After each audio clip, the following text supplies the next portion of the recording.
Welcome back to East Coast Wagering. This Saturday, Saratoga runs the Grade 1 Alabama Stakes, which features the grudge match between top 3-year-old division leaders Nest and Secret Oath. Additionally, they have 2 other stakes races on the card in the Grade 2 Lake Placid and the Smart and Fancy Stakes, which both have competitive fields. Today I'm going to break down my top selections for each of those races and structure a pick 5 which includes all 3 stakes. So let's take a look at the Saturday card.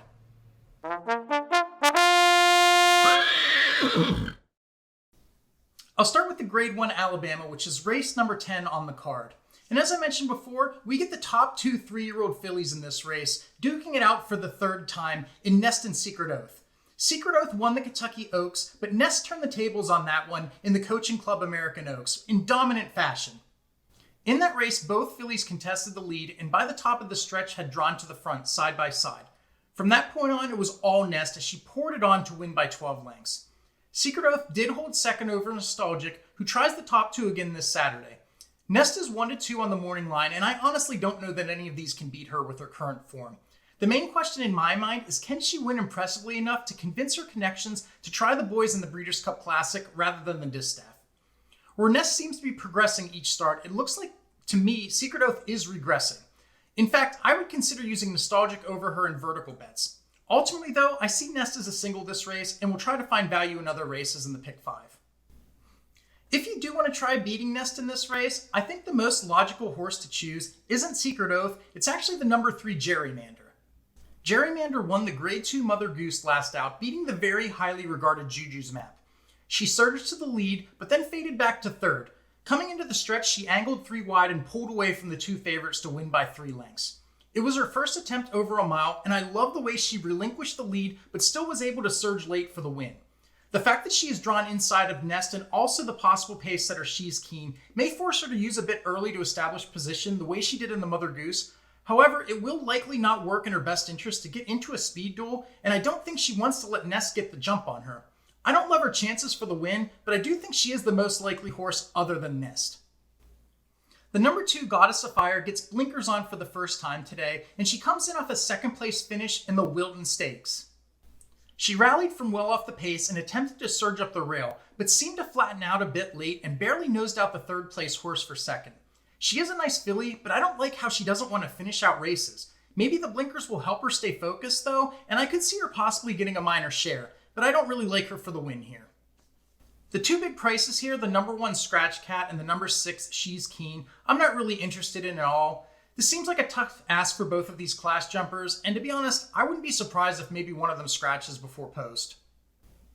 Race 8 is the Grade 2 Lake Placid, going 1 1/16 on the turf for 3-year-old fillies. And the morning line favorite is the number 1 horse With the Moonlight, who comes out of a victory 2 weeks ago in the Grade 3 Saratoga Oaks.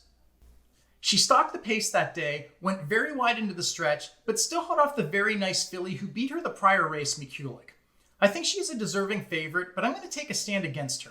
While Saez is a very good jockey, William Buick is possibly the best turf rider in the world. I think the loss of Buick in the mount is actually a bigger deal than some people think.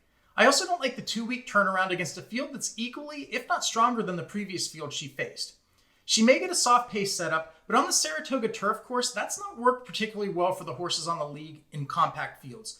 Use her defensively if you want, but I want a couple others more in this race. Most of the entries in this race come out of 2 races, the Grade 1 Belmont Oaks and the Grade 3 Lake George. The number 4 Consumer Spending, the number 6 Hottie, as well as the number 1 With the Moonlight all ran in the Belmont Oaks. Consumer Spending rallied well in that race and barely missed getting to With the Moonlight for 2nd, while Hottie didn't show much, finishing 9th of the 10 entrants. I will go with Consumer Spending as one of my top choices off that close effort, and I think she can get up over With the Moonlight this time around, coming in fresh. We also have the top 3 finishers from the Grade 3 Lake George in Dolce Zell, Eminent Victor, and Koala Princess. Dolce Zell won that race, finding a hole along the rail just in time and held off Eminent Victor late by a nose. Koala Princess closed late for 3rd, only losing by less than 2 lengths in a tight finish. I think all 3 horses have a chance here, but the added 16th of a mile may work in Eminent Victor and Koala Princess's favor based on the way they were closing.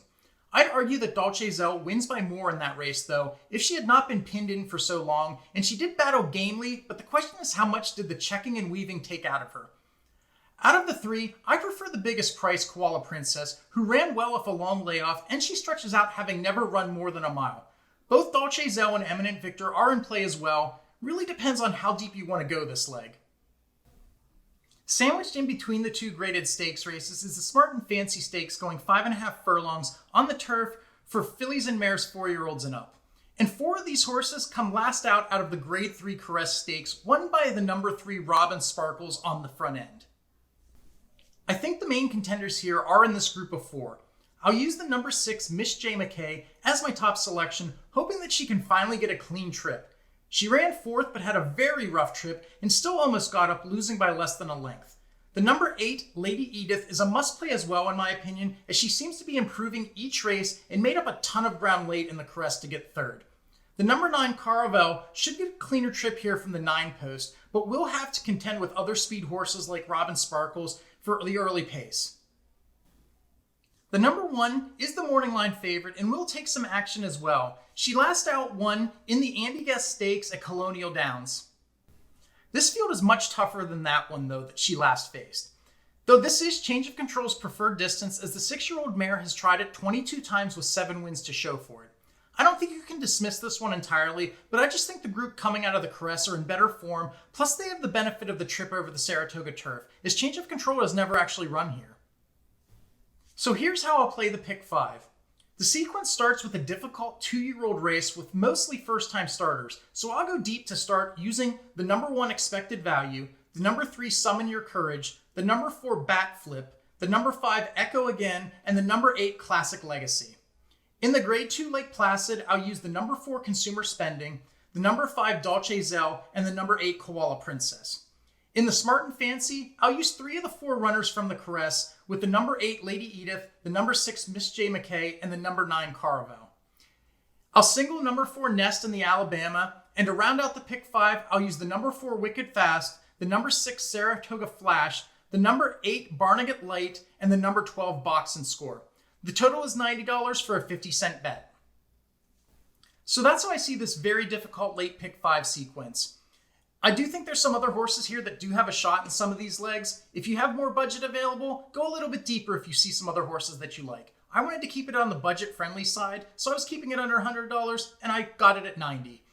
The one thing I am banking on is that Nest is going to be the single in the Alabama, and I'm going to bet most of my bets that way.